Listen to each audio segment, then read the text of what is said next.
Amén. Bueno, queremos continuar en este día con la segunda parte del mensaje que comenzamos la semana pasada, que es el poder de la resurrección de Cristo. Hay muchas cosas que quiero compartir con ustedes, por eso que no quise terminar el tema la semana pasada, sino continuar porque hay cosas importantísimas que tenemos que saber por qué Jesús resucitó de entre los muertos. Amén. Entonces, quiero que vayamos nuevamente a buscar Biblia. Ahí está el texto, perdón. Aquí está el primero. La semana pasada estuvimos usando el libro de Juan. Hoy día vamos a usar 1 Corintios capítulo 15, versículo 3 al 4. Luego vamos a estar usando el versículo 14 y el versículo 17. Así que no cierre su Biblia porque la vamos a estar usando toda esta mañana. ¿Ok? Entonces, vamos con la segunda parte entonces del poder de la resurrección de Cristo. Y los voy a invitar a que se pongan en pie nuevamente para que vayamos a 1 Corintios capítulo 15, versículo 3, 4. Y como dije anteriormente, después vamos a usar el capítulo 14, el versículo 14 y el versículo 17. Todo el mundo en pie. Y dice así la palabra del Señor. Porque primeramente os he enseñado lo que asimismo recibí, que Cristo dice murió por nuestros pecados conforme a las Escrituras, y que fue, dice, sepultado y que resucitó al tercer día conforme a las Escrituras. Bendito Dios, bendito Padre Celestial, te damos gracias, Señor. Te damos gracias, Señor, porque has sido fiel. Gracias por tu bendita palabra. Espíritu Santo, habla, no Juan Vargas. Enséñanos tú, Señor, porque tú conoces los corazones y conoces nuestras necesidades. En el nombre de Jesús te lo pedimos, Señor, a quien damos toda la gloria, toda la honra y toda la alabanza.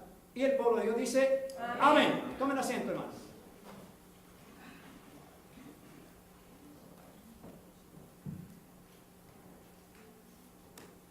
La semana pasada estuvimos hablando de 5 puntos, que usted los anotó ya, ¿no? Creo que los tiene anotados.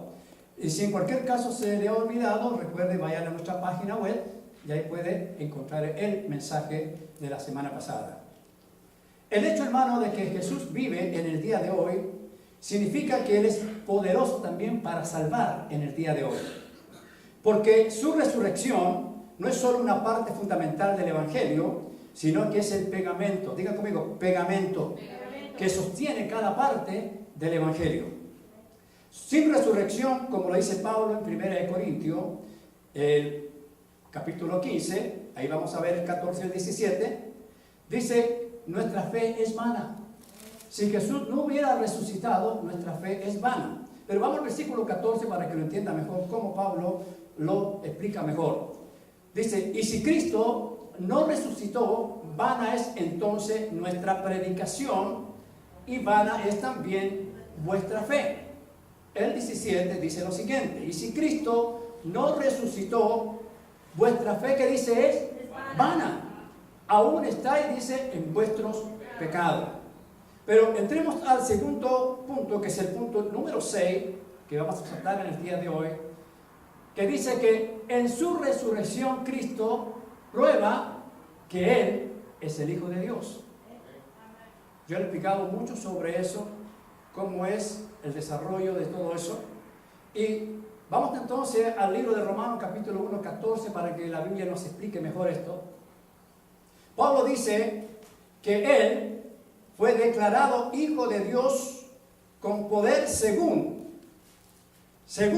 el Espíritu de Santidad por la resurrección de entre los muertos. ¿Lo leyeron?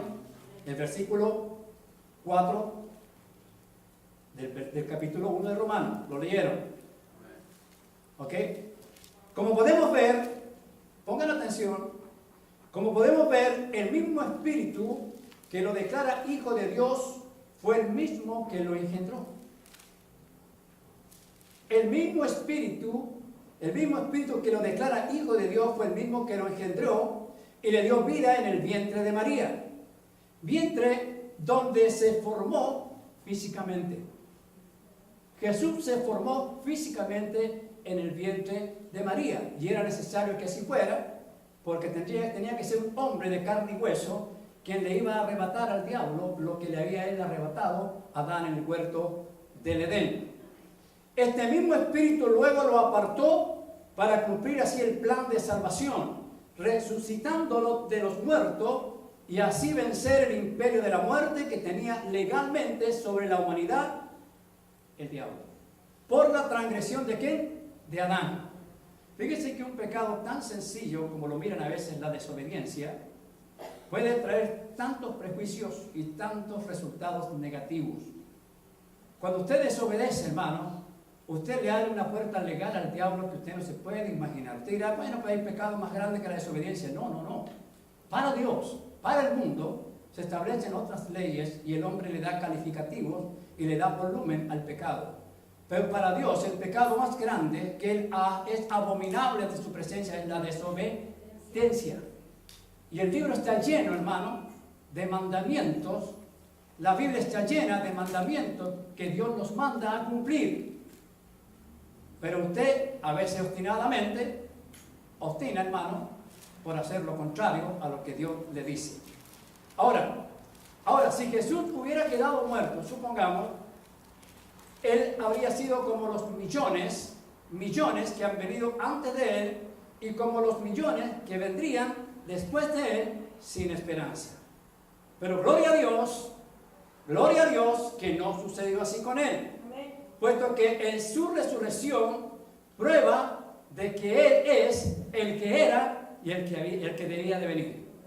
¿Estamos escuchando? En otras palabras, Él era el Hijo de Dios. El punto número 7, su resurrección, dice, significa que Dios derramará el Espíritu Santo en los corazones de los que creen. Digan conmigo, de los que creen. Ahora, posiblemente usted se ha preguntado o se ha cuestionado, ¿realmente yo tengo al Espíritu Santo? ¿Realmente tengo yo al Espíritu Santo? ¿Por qué razón mucha gente se pregunta, especialmente los cristianos? ¿Por qué razón? Porque a veces se ven ellos que no hay cambios en sus vidas, pero el cambio, escuchen, el cambio no viene porque Dios tiene que hacerlo. El cambio viene porque la persona desea cambiar. Escuchen esto. Dios puede estar en su corazón, Dios puede estar en su vida, pero puede estar inmovilizado porque usted no desea ningún tipo de cambio. ¿Me escucha? Ningún tipo de cambio. Por esa razón es que las predicaciones que nosotros debemos hacer en el púlpito es llevar a la gente a que ellos puedan concienciarse y analizarse diariamente cuánto cambio hay en su vida espiritual. Y no nos conformemos solamente con ser otro más de los tantos religiosos que siguen diferentes dioses que realmente no cambian. Cristo cambia. Cristo quiere cambiar a la gente, pero Él no lo obliga. Él no obliga a que la gente cambie. La persona debe tener el deseo de cambiar. ¿Me están escuchando? ¿Me están escuchando? Entonces, vemos acá de que Él fue declarado Hijo de Dios por el mismo Espíritu que lo engendró en el vientre de María. El mismo Espíritu, hermano, que más adelante, hermano, lo resucita de entre los muertos para que cumpla el trabajo que nadie más podía hacer. Porque si Cristo no hubiera resucitado, como dice Pablo, vana es nuestra fe. Estaríamos muertos en nuestros delitos y pecados. Ahora, entonces vemos aquí que Él es el que era y el que había de venir. Por lo tanto, fue declarado Hijo de Dios. Ahora, vemos acá que el Espíritu Santo va a operar en las personas que creen. Digan conmigo que creen. Pedro, después de la experiencia del Pentecostés, todos sabemos la experiencia del Pentecostés, todos nos damos cuenta, hermanos, y sabemos de que cuando estaban en el aposento alto más de 120, no eran 120 exacto, eran más de 100, como 120, dice la palabra de Dios de que estaban esperando, estaban a la expectativa, hermanos, de la venida del Espíritu Santo.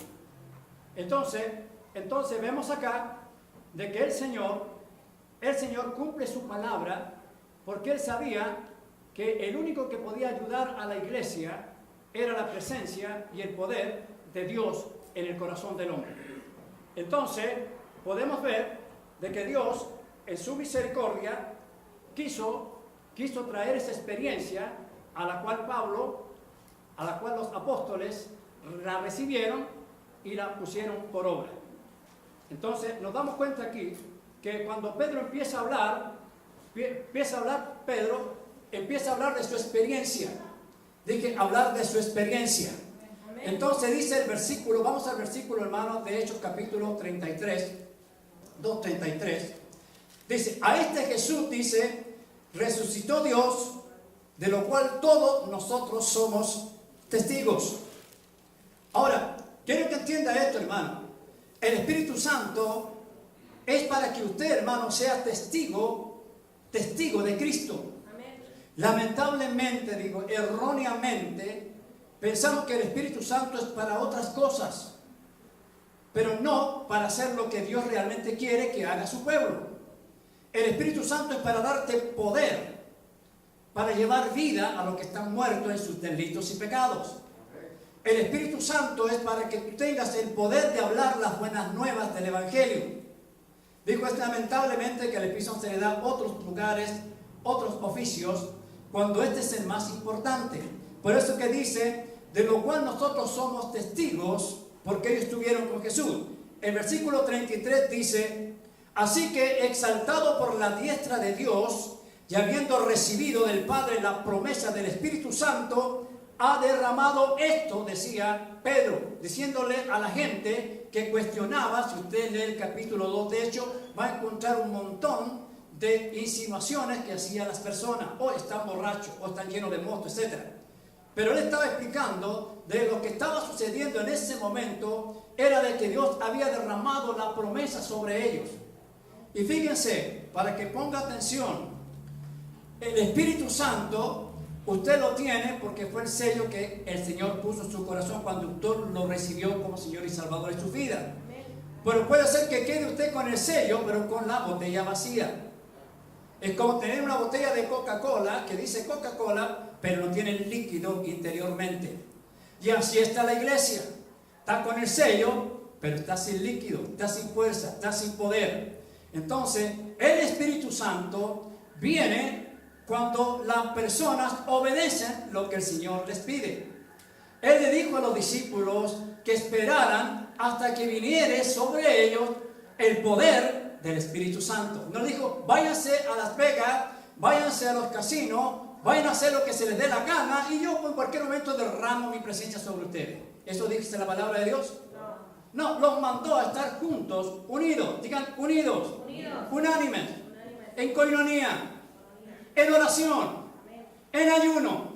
No sabemos cuánto tiempo estuvieron esperando esa promesa, pero a veces nosotros ni siquiera deseamos esa presencia porque sabemos que eso nos demanda ¿qué? Disciplina. Pero la iglesia quiere recibir dones. Dije, la iglesia quiere recibir dones. ¿Aló? Están pidiendo al Señor, haz un avivamiento en mi vida. Haz un avivamiento. Los avivamientos, hermanos, tienen que ver mucho con la presencia del Espíritu Santo individualmente en la persona. ¿Me entienden? Que venga de una forma congregacional, gloria a Dios, si lo hay. Pero tenemos que entender que el Espíritu Santo no va a venir para poner un ambiente, hermano, cálido o un ambiente, hermano, digamos, que lo va a traer en emoción y a sentir cosas extrañas, cosas maravillosas. El Espíritu Santo es para que usted salga de las cuatro paredes de su casa a predicar que usted sirve a un Cristo vivo.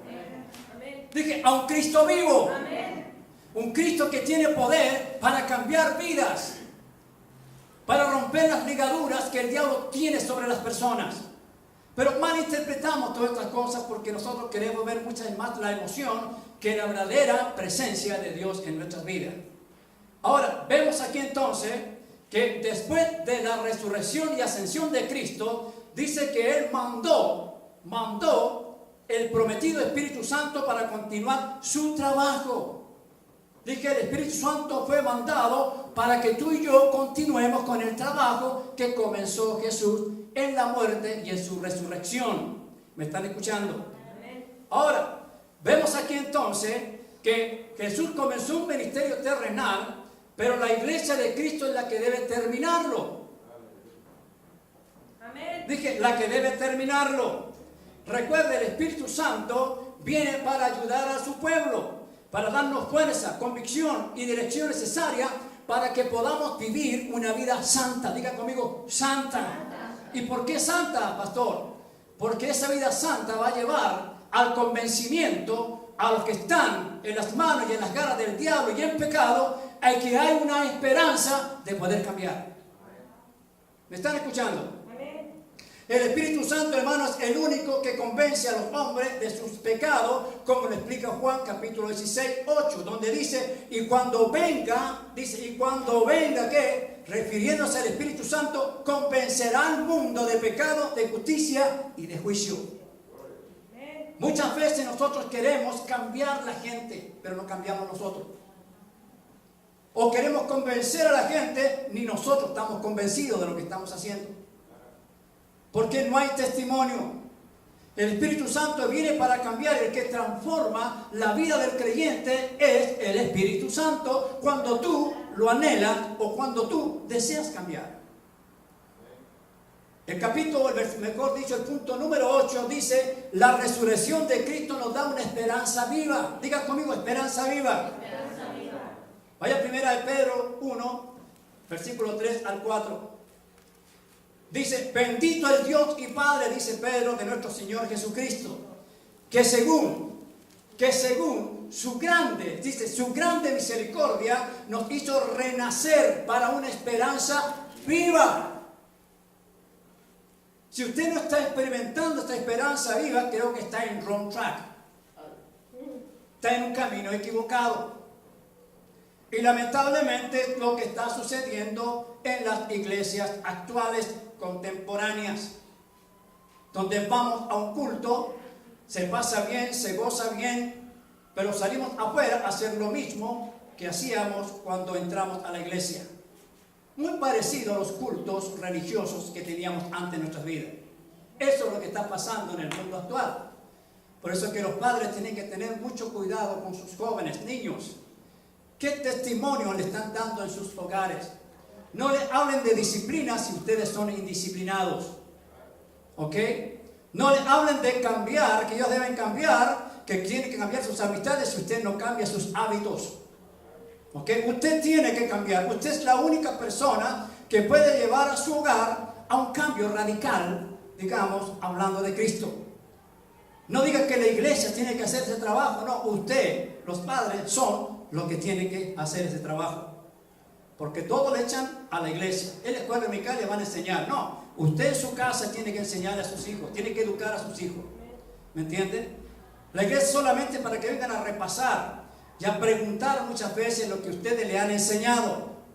Ahora entiendo por qué los jóvenes no preguntan nada en los estudios, y menos los niños. Y como tampoco los adultos, no se queden ahí también. Nunca preguntan porque, ¿para qué preguntamos? No tengo nada que preguntar. No he buscado la Biblia, que tengo alguna curiosidad o algún interés de saber algo. No, yo sé que aquí no hay ninguno. Todos se quedan allá afuera en el día de hoy. Entonces dice, una esperanza viva por la resurrección de Cristo de los muertos para una herencia. Escuchen, hermano, por favor. Para una herencia incorruptible. ¿Están leyendo la Biblia, por favor? Amén. Dice, una herencia incorruptible, incontaminada, inmarcesible, reservada, dice, en los cielos, para ti, para mí. Amén, amén. Hermano, lo que te está esperando en el cielo no se compara con todas las maravillas que hay aquí en la tierra. Aquí en la tierra hay maravillas creadas por el hombre, pero que perecen, que no permanecen. El cielo es algo que no termina, algo que no va a tener, no tiene principio ni fin, como tampoco aquel que está sentado en su trono. Amén. Ahora, los que han entrado en la promesa de Dios, Juan 1:12. ¿Cuál es esa promesa?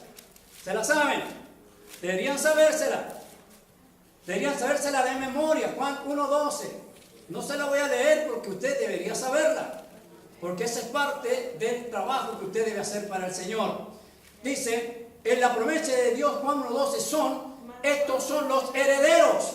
Dije, estos son los herederos de esta profecía. Escuchen, la profecía de Pedro 1, 3 y 4. Estos son los herederos de esta esperanza viva, porque han creído en el unigénito Hijo de Dios. Por lo tanto, sus pecados han sido borrados, justificados delante de Dios por la sangre derramada del Hijo de Dios. En otras palabras, de ser enemigos pasamos a ser hijos perdonados por Él. ¡Wow! Aleluya, amén. Usted ha sido perdonado de todas sus fechorías, de toda su conducta. Escuche. Pero usted tiene que continuar en ese cambio. Debemos continuar diariamente a que ese cambio prosiga y que siga, hermano, que creciendo. Pero nosotros nos estancamos solamente, fui salvo, gracias Dios mío por perdonarme, etc. Pero tú empiezas a hacer la misma vida de tu pasado, entonces estás perdido. Dije, estás perdido completamente. No hay opción para ti, a no ser que te arrepientas antes que te venga un infarto. Dije, ¿van a ver por ahí? No, no digan amén a eso. Ok, entonces vemos acá, hermano, de que el Señor quiere que esa herencia, tú la retengas en tu corazón. Él quiere, como dije anteriormente, que lo que no pudo lograr con Adán, lo quiere lograr contigo. Que lo que Adán no pudo disfrutar, que no, vamos a decir, no valorizó, que nosotros valoricemos lo que Él nos está entregando. Es como decir una segunda oportunidad que el hombre tiene. La tuvo Adán, la perdió Adán, la recuperamos nosotros, y por eso que dice la palabra de Dios que nosotros ya después de la segunda ya no tenemos más chance. ¿Me escuchó? ¿Entienden eso, iglesia? No se esté creyendo por lo que dicen de la doble gracia, que usted peque, haga lo que le dé la gana. Al cabo Dios es amor. Hermano, esos son puros trucos de Satanás, que el Señor los reprenda. Cristo no puede ser crucificado dos veces. Él murió una vez. Una vez resucitó. Si usted quiere esa segunda chance, tendría que entonces, ¿qué? Pescar a Cristo, crucificarlo nuevamente, golpearlo, hacer todo lo que hicieron y esperar que resucite al tercer día nuevamente. Pero no es así. Una vez solamente murió Jesús. Y una vez resucitó para que tú y yo tengamos esa esperanza viva que nos promete en la profecía que el apóstol Pedro nos da.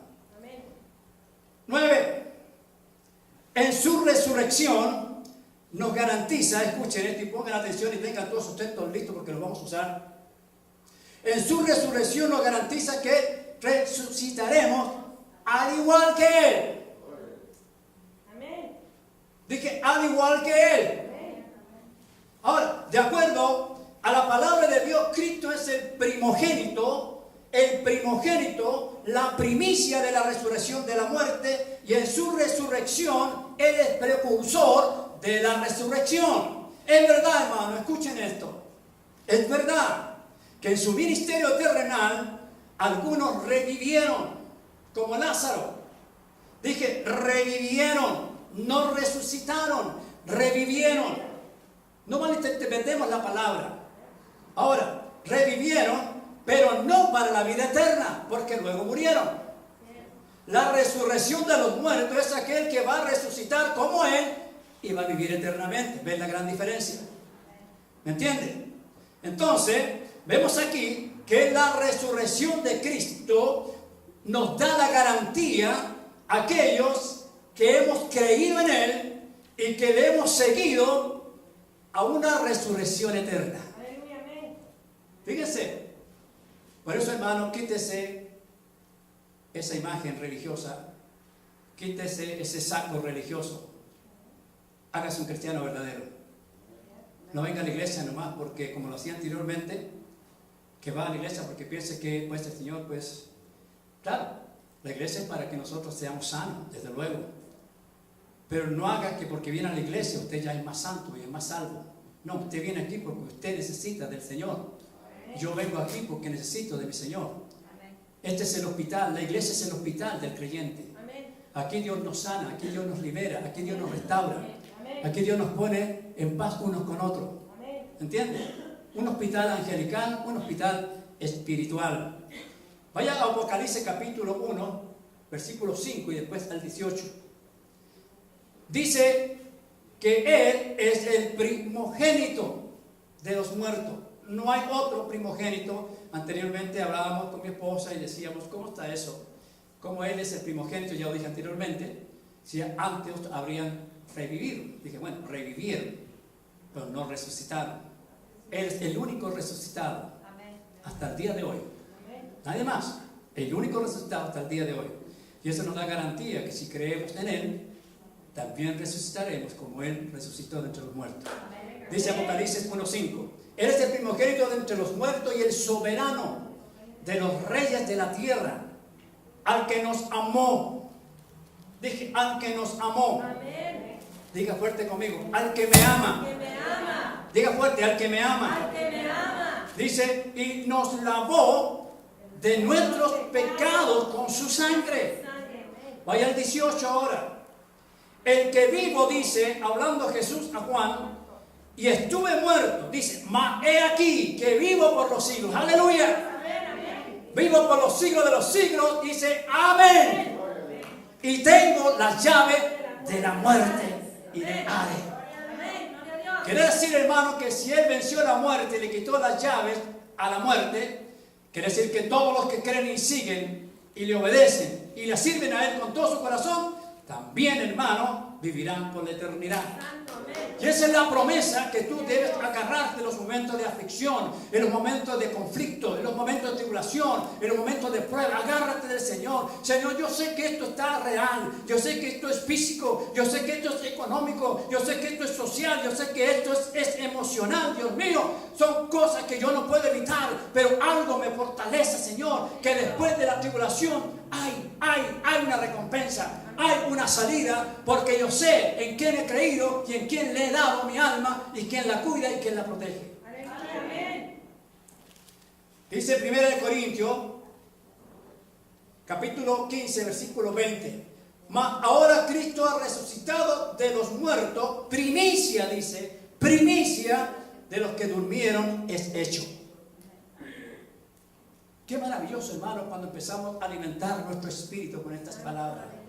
Aquí usted está alimentando su espíritu, no su mente. Aquí está alimentando su espíritu para que convenza su alma de sus errores.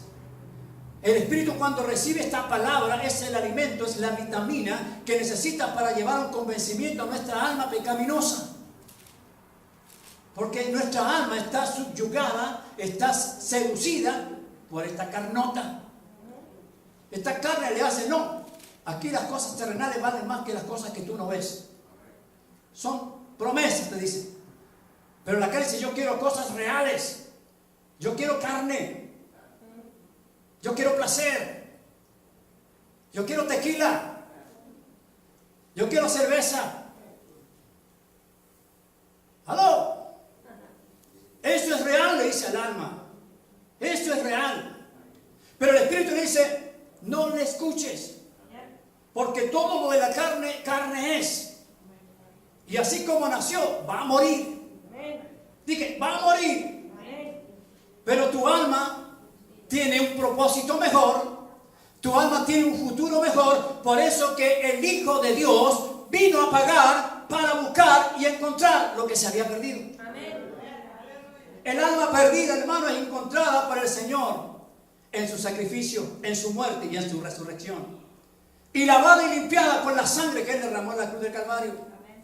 Y por eso que dice el Señor, porque desde un principio dice el Señor, todas las almas son mías. Como usted dice, todos mis hijos son míos. Aleluya. Ah, ¿la agarraron? ¿Sí? Todos mis hijos son míos, no, hasta cuando tú los puedas tener en tu mano. Cuando se te sueltan de la mano, los perdiste. Y es lo mismo que piensa papá de ti y de mí.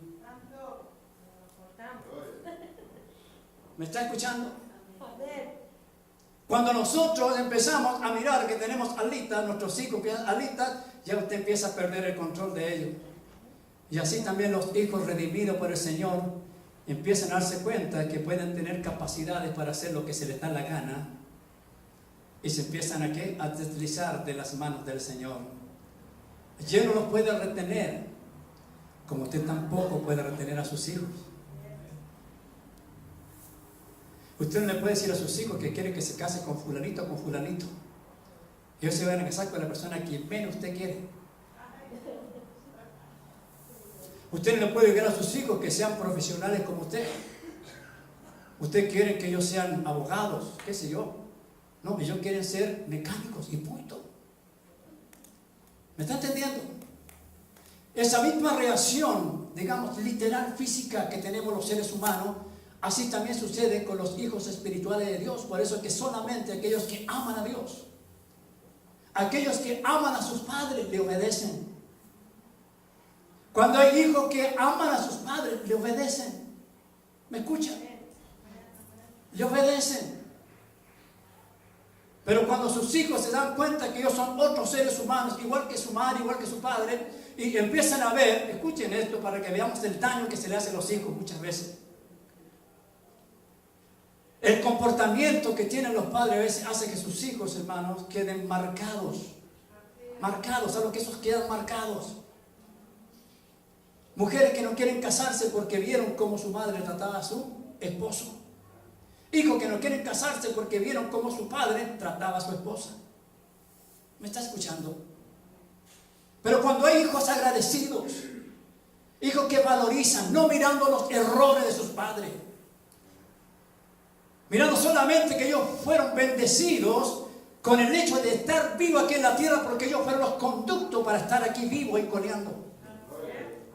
Cuando lo empiezan a mirar esos errores, hermanos de mi alma, el hijo empieza a amar a sus padres, a valorizarlos. No miran, el que ama no mira errores. El verdadero amor echa fuera el temor. Jesús nos amó y nos sigue amando y no mira las imperfecciones que tenemos físicamente, humanamente, emocionalmente. ¿Me está escuchando? Él nos ama porque el verdadero amor es algo que no pide sino que da. Cuando los hijos empiezan a amar a sus padres, los honran para que Dios les dé largura de días aquí en la tierra. ¿Estamos entendiendo? Ahora voltéalo a la parte espiritual. Si tú honras a Dios, ¿cuántas bendiciones Dios no te va a regalar? Dije, ¿cuántas bendiciones Dios no te va a regalar cuando ve que hay un hijo que lo ama, que le obedece? ¿Me entiende? Que se autodisciplina constantemente, que se da cuenta que hay cosas que pueden ofender a su Padre Celestial. Y eso no se lo pide nadie ni lo obliga a nadie a que lo haga. Usted lo siente en su corazón. Qué tremendo, hermano. Esta es la razón por la cual Jesús es llamado primogénito de entre los muertos. Por eso es que Dios lo honró a Jesús hasta lo sumo. Yo les he comentado como es más o menos la historia, cómo Dios tomó forma, y ahí lo dijimos anteriormente, cómo Dios forma a Jesús en el vientre de María físicamente. Y así, escuchen, si lo analizó y si se le fue, verlo en la página para que lo vea un poquito más claro. Ese mismo Jesús que lo declaró como hijo, ese mismo Jesús que el Espíritu Santo engendró en el vientre de María, ese mismo Jesús que lo resucitó entre los muertos, ese mismo Jesús que fue honrado, también tú serás honrado como Él lo fue. Porque déjame decirte algo, tú y yo no somos un no somos una casualidad. Dentro de los miles, hombres, mujeres, más intelectuales que nosotros, más preparados, dije, con más virtudes que nosotros, posiblemente humanamente, Dios no los consideró, sino que te consideró a ti y a mí. Porque desde el vientre Él te llamó por tu nombre. Dije, te llamó por tu nombre. Y por eso que más adelante tú lo confesaste, declarándolo como tu Señor, voluntariamente. ¿Me está escuchando? Miren lo que dice el libro de Juan, el capítulo 12, ya lo tienen, ya se lo saben. Sino que quiero llevarlo a 1 Corintios, el capítulo 15, versículo 42 al 44.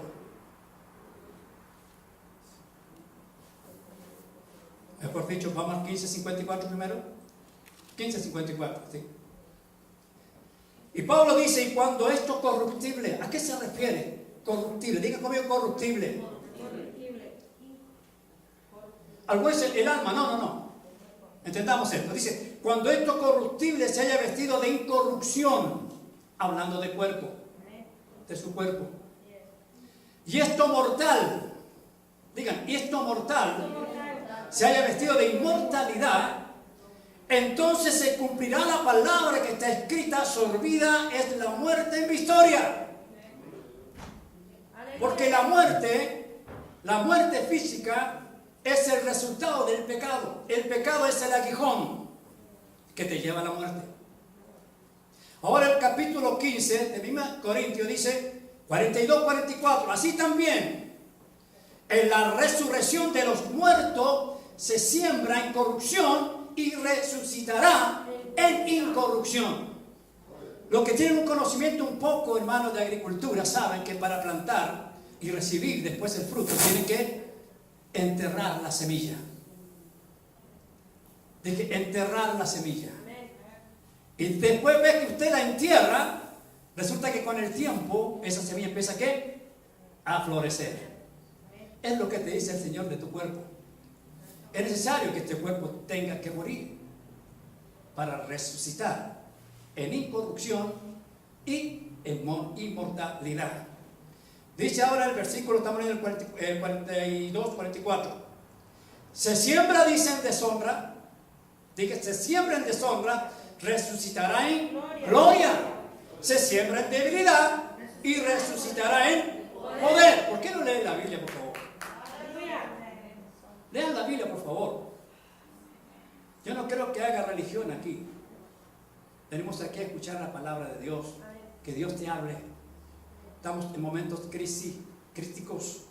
Tenemos que cuidar nuestra salvación con temor y temblor. Dice el 44. Se siembra como cuerpo animal y resucitará cuerpo espiritual. ¿Por qué? Porque si hay cuerpo animal, ya hay cuerpo espiritual. ¿Cuál de los dos tú anhelas? Contéstate para sí mismo. ¿Cuál de los dos anhela? Algunos dicen, los dos. Bueno, si quieren los dos, pues pórtate bien.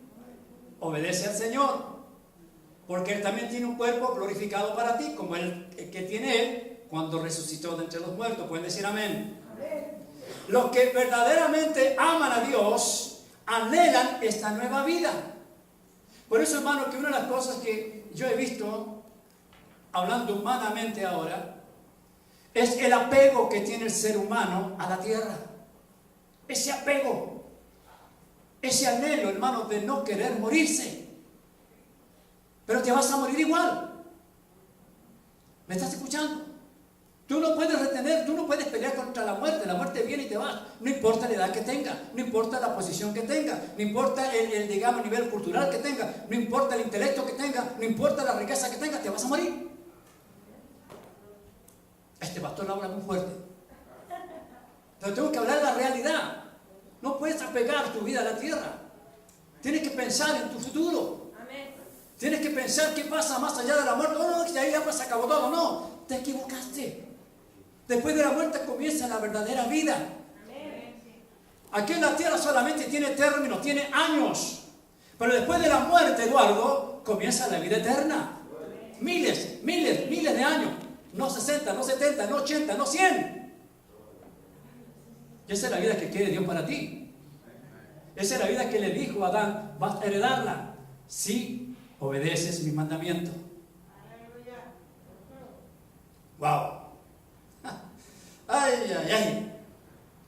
Entonces vemos aquí, los que verdaderamente aman a Dios y anhelan esta nueva vida, se esfuerzan, diga conmigo, se esfuerzan para alcanzar esa vida venidera que Cristo les ofreció. Hermano, es que es muy simple predicar, hermano. Cristo te salvó, Cristo te lleva al cielo y cosas por el estilo, pero nunca le dicen, ¿sabes qué? Tú tienes que aquí hacer un cambio. Tú tienes que darte cuenta que ya no estás viviendo, aunque estás literalmente viviendo en el mundo terrenal, pero tú tienes que hacerte la idea que estás pisando tierra santa, como le dijo Dios a Moisés, y quitarte el calzado de tu caminar de pecado y empezar a caminar en santidad. ¿Me escuchó? Pero tenemos un sistema nuevo ahora, contemporáneo, que la gente viene a las iglesias, las llena las iglesias, hermano, y están todos conformes, tomando su café dentro de la iglesia, con su periódico, hermano, en short, hermano, un poco más vienen en tanga a la iglesia algunas. Por favor. Estamos en lugar santo. Aunque este edificio fue construido, hermano, por favor, por manos de hombres, pues fue consagrado con un propósito. Y ese propósito fue para servir a Dios, hermano. Así como el monte Sinaí, hermano, Dios lo construyó para un propósito definido. Ahí iba a tener un encuentro Dios con un hombre. Y el hombre, hermano, iba a tener que entender que ese lugar no podía entrar, hermano, como Pedro en su casa. Tenía que darse cuenta que habían algunos requisitos. Y uno de los requisitos que le dijo Dios a Moisés, le dijo: cambia tu forma de vivir. Cambia tu forma de comportarte. Yo sé lo que hiciste en tu pasado. Y si yo te llamé es porque te estoy perdonando. Pero cuando salgas de aquí, tú vas a ser cambiado y transformado. Y dígame si no fue transformado y cambiado Moisés. Nunca volvió a ser el mismo hombre que cuando iba subiendo a cuando iba descendiendo. ¿Por qué? Porque tuvo un encuentro con el Dios vivo. Dije, tuvo un encuentro con el Dios vivo. Y cuando tú aceptaste a Cristo en tu corazón, tú también tuviste ese mismo encuentro con el Dios vivo. Ese Dios vivo que te convenció de pecado, de juicio y justicia. Ese Dios vivo que tuvo misericordia. Ese Dios vivo que te permitió que vinieras a su presencia. Te limpió, te redimió con su sangre preciosa para que tú vivas de acuerdo como Él lo desea.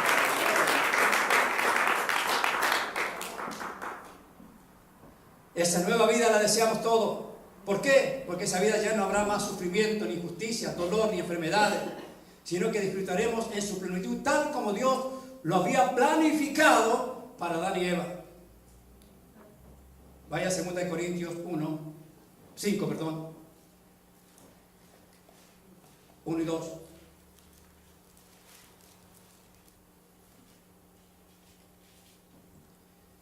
Porque sabemos que si nuestra morada terrestre, ¿cuánto entienden esa palabra? Digan morada terrestre. ¿Saben lo que es? A ver, levanten la mano los que saben eso. A ver, 1, 2. Los demás no lo saben. ¿Cuál es su morada terrestre, Blanca? No me diga la casa que tiene allá en Chino Río. No, esto. Esto digo. Cuerpo. Tóquese el cuerpo. Tóqueselo. ¿Cuánto lo ama usted, no? ¿No es cierto que ya le está pidiendo comida ya? Porque Él te manda. Dije, Él te manda. ¿Me entiende? ¿Se da cuenta, hermano, la diferencia que hay entre el Espíritu Santo y la carne? El Espíritu Santo nunca le demanda nada. Pero el Espíritu Santo le demanda: quiero comida, estoy cansado. Ya hiciste mucho hoy día, vete a la casa. ¿Estás loco tú? ¿Cómo te le ocurre? Trabajaste 8 horas y tienes que ir a la iglesia. ¿Estás loco tú? ¿Qué pasó? Vete a la casa a descansar. No tienes tiempo. Mañana tienes que entrar temprano. Recuerda que trabajas hasta las 10 de la mañana. ¿Aló? ¿Cierto? La carne, ¿cómo demanda? Y cuando le da la fiaca, se la da. ¿Ah? Cuando le da la flojera, le da la flojera. ¿Ah? Porque se inventa enfermedades la carne. Dije, se inventa enfermedades. Enfermedades provocadas, hermano, por esa famosa enfermedad que anda de apogeo, hermano, y que anda de moda, la famosa depresión. ¿Ah? O usted piensa que la depresión es normal. Es un demonio, hermano, que deprime a la gente, hermano. Un demonio que la gente no sabe. ¿Por qué? Le creen más a la ciencia. ¿Qué te da la ciencia para la depresión? Pastilla. Otro adicto más. Pero cuando tú descubres que la depresión es una influencia satánica, tú te tienes que empezar a dar ánimo. ¿Estás deprimido o no? Me voy a levantar. Como hace mi vieja. Ella me inspira mucho a mi hermano. Digo, 2 enfermos no sirven. No. Ni un enfermo tampoco sirve. No. Tenemos que levantarnos. tenemos que hacer esto otro, ir para allá, corre para allá. No, no te quedes ahí, tranquilo. No, tranquilo, me muevo. ¿Te das cuenta cómo la carne le demanda enfermedades cuando no quiere hacer nada? Especialmente los días domingos en la mañana. Cierto que en la mañana usted no quiere venir a la iglesia porque está cansado. Trabajó mucho ayer y está trabajando mucho, hermano. ¿No se han dado cuenta, hermano, que el trabajo es una bendición, pero a veces usted lo hace que sea una maldición? ¿Me está escuchando? El trabajo es una bendición de acuerdo a los parámetros del Señor. Hay cristianos que no saben discernir eso todavía. ¡Ay, que me ofrecieron un trabajo mejor! ¿Me van a pagar el doble? Sí, pero tengo que trabajar el domingo. ¡Qué tremenda decisión! ¿Qué hace usted? Ándale. Le voy a hablar a los que están allá afuera, hermano. ¿Qué hace usted si le pagan más un día domingo? Es que si no voy a trabajar domingo me corren. ¡Que te corran! Ándale. ¡Que te corran! A mí me corrieron 2 veces el trabajo, hermano. Porque me querían obligar a que yo trabajara los domingos en Norris, que yo tengo un contrato con ustedes, domingo no trabajo porque yo soy evangélico. ¡Aleluya! ¿Me escuchó? Me corrieron, hermano. Pero Dios tenía otra cosa más importante para mí. No lo entendía. Yo no era pastor. Estaba caminando los primeros pasos. Cuando fíjate la experiencia que tuvimos. No éramos crecidos espiritualmente. No digo que tampoco lo soy hasta el día de hoy, porque estamos en ese proceso. Pero fueron pruebas tremendas, hermano. Y yo con 3 muchachos, con mi esposa. ¿Qué hacemos? Nos quedamos sin trabajo. Trabajamos, le hacemos caso, ¿no?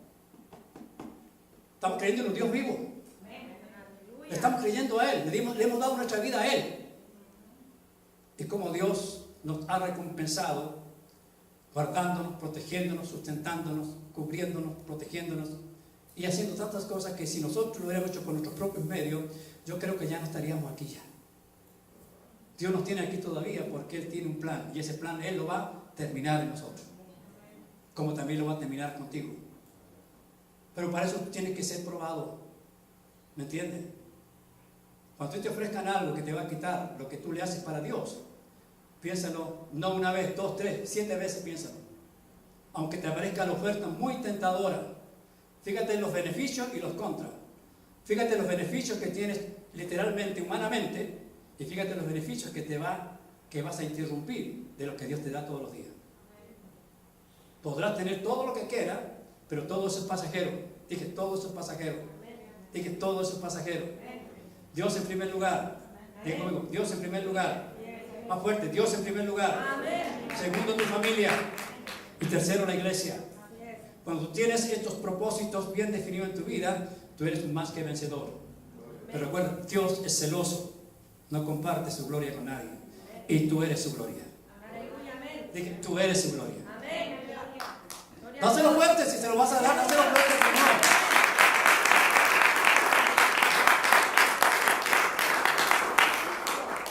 Y vamos a entrar con este que está buenísimo. Si me dan chance, lo termino. Su resurrección, dice, significa que Él juzgará al mundo con justicia. Amén. Pongan atención. Pongan atención. Me hubiera gustado que los que hubieran estado aquí para que escucharan esto. Capítulo 17 de Hechos, vamos. Ahí están todos los textos para que no se los tengan que estar dando. Yo voy a ir rapidito avanzando. Hechos 30-31 dice: pero Dios, habiendo pasado por alto los tiempos de esta ignorancia, ahora manda a todos los hombres, dice, en todo lugar que se arrepientan. Dije, a todos les da la oportunidad de salvación.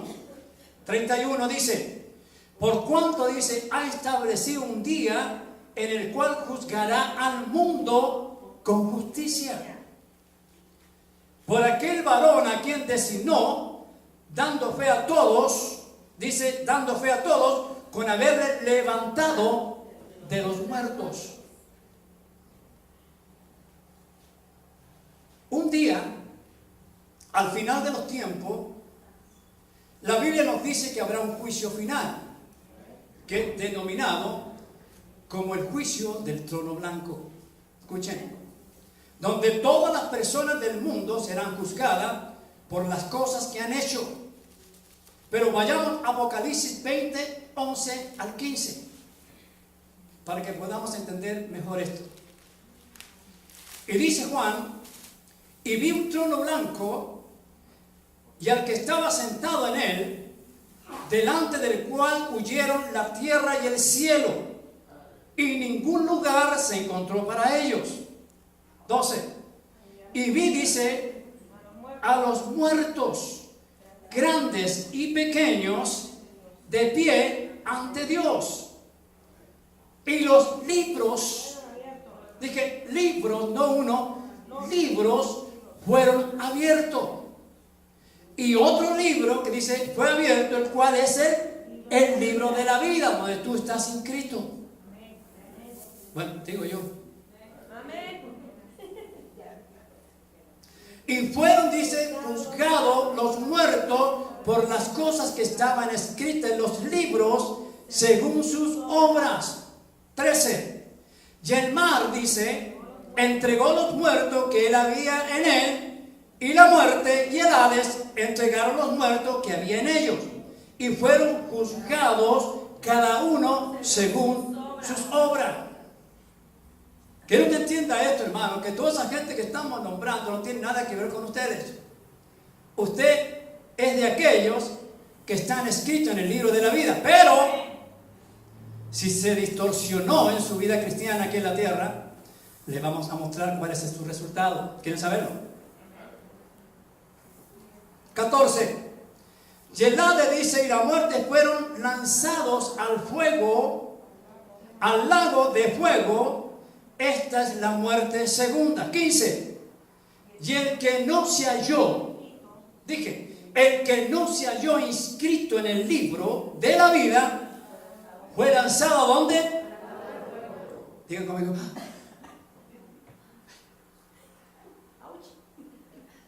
¡Auch! Está fuerte eso. Si la gente dice, oh, me muero, pues ya se acabó todo. La gente tiene esa filosofía, ¿no? No, pues se murió y que era tan bueno el hombre. Bueno, si era un asesino. Nunca quiso aceptar a Cristo, siempre se mojó del evangelio. Incluso estaban todos pastores. Digo, y que bueno, era el hombre. Toda esa gente está reservada para un final. Pero no un final como lo han pronosticado y lo pronostican los hombres. Oh, que en el año 2000 tanto ya se acaba el mundo. No, hermano. Nosotros, los evangélicos, los aleluyas, que leemos la palabra de Dios, sabemos que el mundo no se va a acabar hasta después del milenio. Todo lo que pronostiquen los hombres que vienen a la tercera guerra mundial, que venga. Si Dios lo tiene en sus planes, que venga. Pero yo ya no estoy aquí porque antes que suceda eso, la iglesia se fue. Pero tú tienes que cuidar eso. ¿Ok? Entonces vemos acá. Todo esto sucederá en el tiempo final, tal como lo declaran los textos que hemos leído, para ser más exacto, al final del milenio. ¿Al final de qué? Pero los que creyeron, y dice, ahí estoy yo. Diga, los que creyeron, los que aceptaron la invitación del Padre a través de la persona de Jesús, amando su palabra, dije, amando su palabra, digan, amando su palabra, obedeciéndola, poniéndola por obra en sus vidas diarias, serán recompensados en los cielos según las obras como creyentes. Vaya a Mateo 25, 34. Entonces el rey, refiriéndose a la persona de Jesús aquí, dirá a los de su derecha, venid, dice, bendito los de mi Padre, heredad el reino preparado para vosotros desde la fundación del mundo. Hay muchas cosas que aquí no las podemos entender. Voy a tratar de ser breve, poder explicarlo un poco mejor. Escuchaba que alguien decía el otro día, refiriéndose al cielo. ¿Qué es el cielo? El cielo, de acuerdo a la Biblia, pues es el lugar donde habita Dios, pero no en el primero ni en el segundo, en el tercer cielo, y más arriba. Entonces, vemos acá que algunos se preguntan, ¿qué pasa con la gente que estaba en el Hades? Yo una vez lo expliqué, ¿se recuerdan? Que hay dos formas de entender el Hades. Que es el Hades donde está la gente que ha muerto y que están cautivados, no sé cómo lo podríamos denominar, pero no están pasándola bien ahí, esperando hasta el día del juicio final. Pero había otro lugar que se llamaba el paraíso, que también era el Hades, pero era el lugar donde estaban descansando los que habían creído en las promesas de Dios. Ahí tenemos a Abraham, toda esa gente, los profetas, todos los que murieron. Entonces, la pregunta era, ¿dónde está esa gente ahora? Bueno, de acuerdo a la Biblia, tenemos claro de que cuando Jesús murió y resucitó, miremos estos 3 días que Él estuvo en el sepulcro, dice que Jesús, de acuerdo a lo que dice 1 de Pedro, descendió hasta lo más profundo y predicó a las almas encarceladas. Pero también dice que le arrebató las llaves a la muerte, como dice más adelante en Apocalipsis. ¿Me entienden? Le quitó el poder a la muerte y le ganó al diablo lo que tenía legalmente sobre la humanidad. Y después de arrebatarle las llaves, dice que Él descendió a la segunda parte de el Hades, que se llamaba,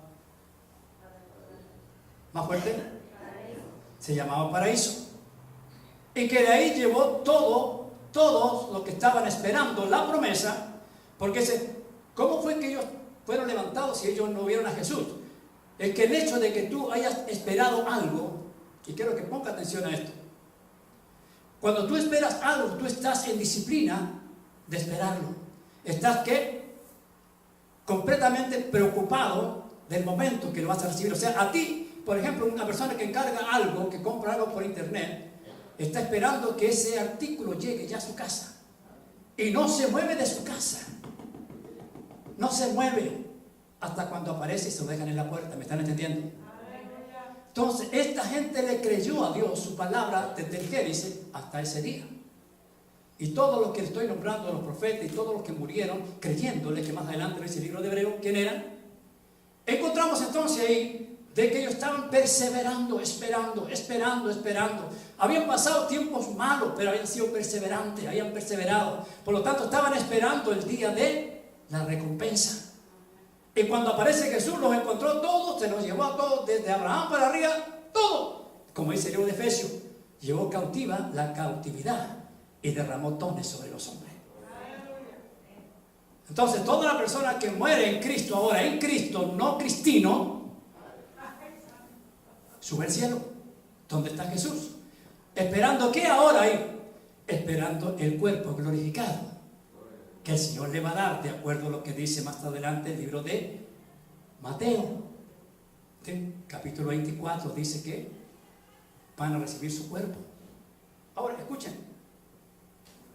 Entonces, vemos acá que todas esas personas que ya fueron levantadas y los que mueren en Cristo ahora que son levantados por muerte natural, como sea, se van a esperar ahora su cuerpo glorificado, que será cuando Jesús venga a arrebatar a su iglesia, y como dice el libro de Pablo, que los muertos en Cristo resucitarán primero, y luego los que estemos con vida seremos arrebatados.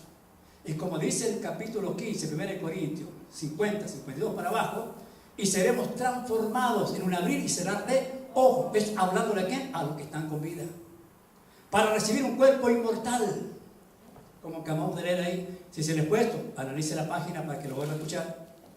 Entonces, vemos aquí entonces que los siguientes versículos que vamos a leer, vamos a ver 35 al 40 del capítulo 25 de Mateo. Aquí vamos a encontrar los frutos suyos. Dije, los frutos que usted debe tener. Los frutos que lo van a calificar a usted como un verdadero hijo de Dios, y para decirlo más bíblicamente, como una verdadera ovejita. Dice el versículo 35: porque tuve hambre y me diste de comer, tuve sed y me diste de beber, fui forastero y me recogiste, estuve, ¿qué dice? desnudo y me cubriste, enfermo y me visitaste, en la cárcel y viniste a mí. Entonces dicen los justos, creamos y confiemos, usted y yo, Amén. le dirán al Señor, Señor, ¿cuándo te vimos hambriento? Y te sustentamos, o sediento y te dimos de beber. ¿Cuándo te vimos forastero y te recogimos, o desnudo y te cubrimos? ¿O cuándo te vimos enfermo en la cárcel y venimos a ti? Entonces Jesús, el Rey, le responderá diciendo, de cierto os digo, en cuanto lo hiciste a uno de estos mis hermanos más pequeños, me lo hiciste a mí. Aleluya. Aquí tú puedes dar, hermano, que ese es el verdadero fruto que el Señor espera de ti. El fruto que proviene de la raíz, que es el amor. El cristiano fue llamado para eso. Dije, fue llamado para eso. Fue llamado para hacer estas cosas que el Señor te está diciendo. Fue llamado para que tú te despliegues por tu vecindario, donde quiera que estés en tu trabajo, para que tú hagas reflejar, hermano, el amor de Cristo a aquellos que lo necesitan. Por favor, entiéndelo. Aquí no se está hablando de frutos del Espíritu Santo. Aquí se está hablando de las obras que debe tener el verdadero Hijo de Dios.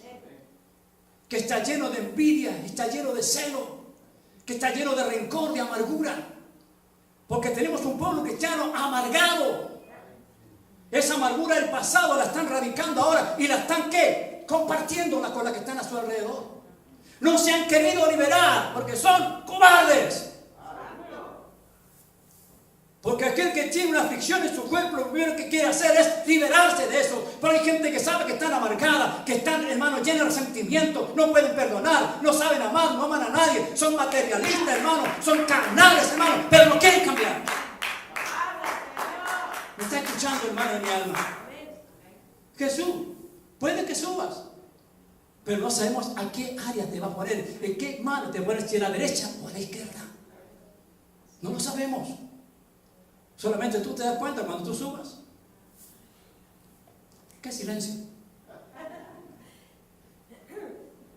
Pero aquellos, y aquí te va, yo saqué esto porque quiero que lo entiendan. Muchas personas dicen, oh, esto es para los convertidos y esto es para los inconversos. Analice la Biblia. Dios no le puede demandar a alguien si Él no le ha dado nada. Escuchen esto. Y tú que me estás escuchando también, que creías que eso era así. No. El Señor siempre demanda algo a alguien de lo que Él le ha dado. Ya que le dice a aquellos que también le dio, pero miren, aquellos que creyeron, pero que vivieron una doble vida, tibia, en su relación y responsabilidad con Dios, estos serán puestos a la izquierda. Estos son los llamados cabritos, o mejor dicho, la cizaña que está dentro de la iglesia. Creyeron que eran salvos, pero nunca fueron fieles.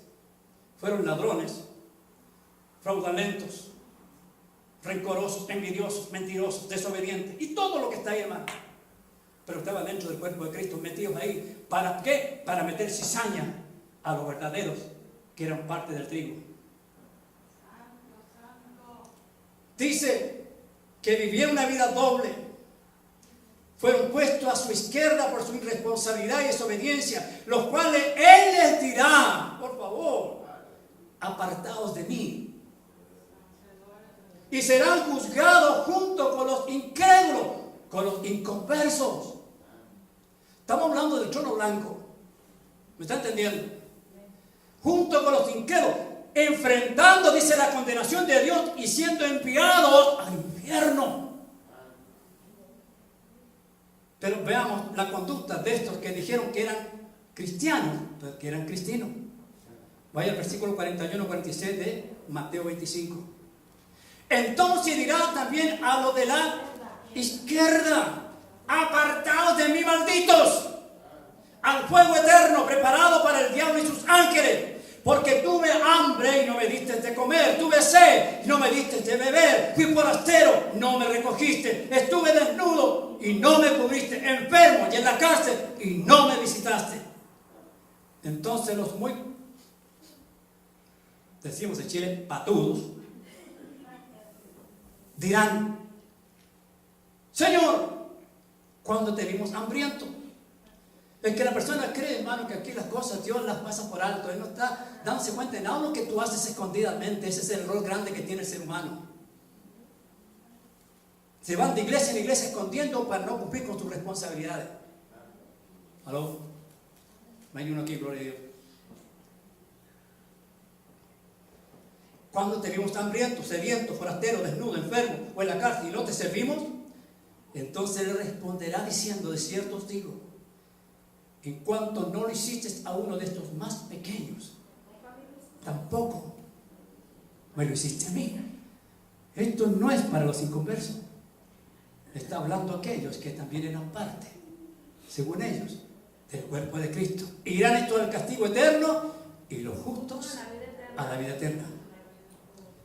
Pregunto, en otras palabras, ¿tú eres oveja o cabrito?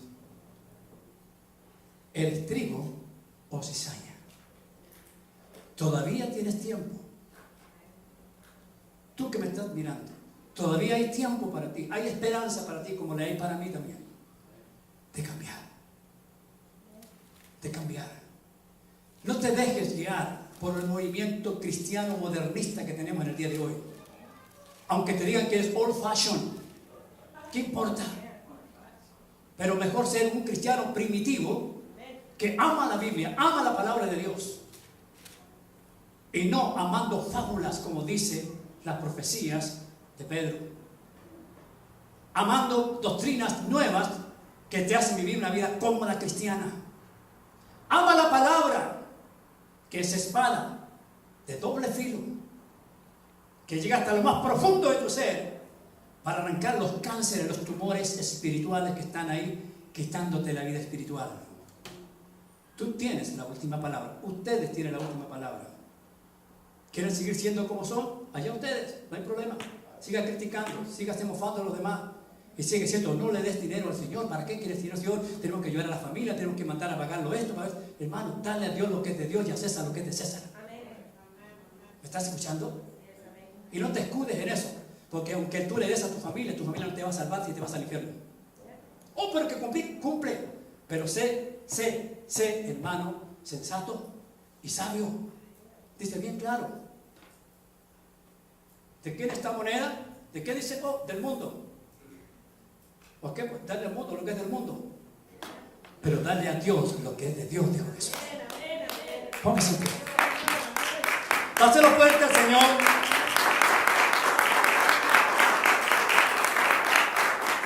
Si quieres examinar lo que hemos hablado el día de hoy, vete a la página y anota todos los textos, examínalos. Y si tienes alguna pregunta, llámame. O ven aquí y habla conmigo. Bendito Dios, Padre Celestial, gracias te damos, Dios mío, por este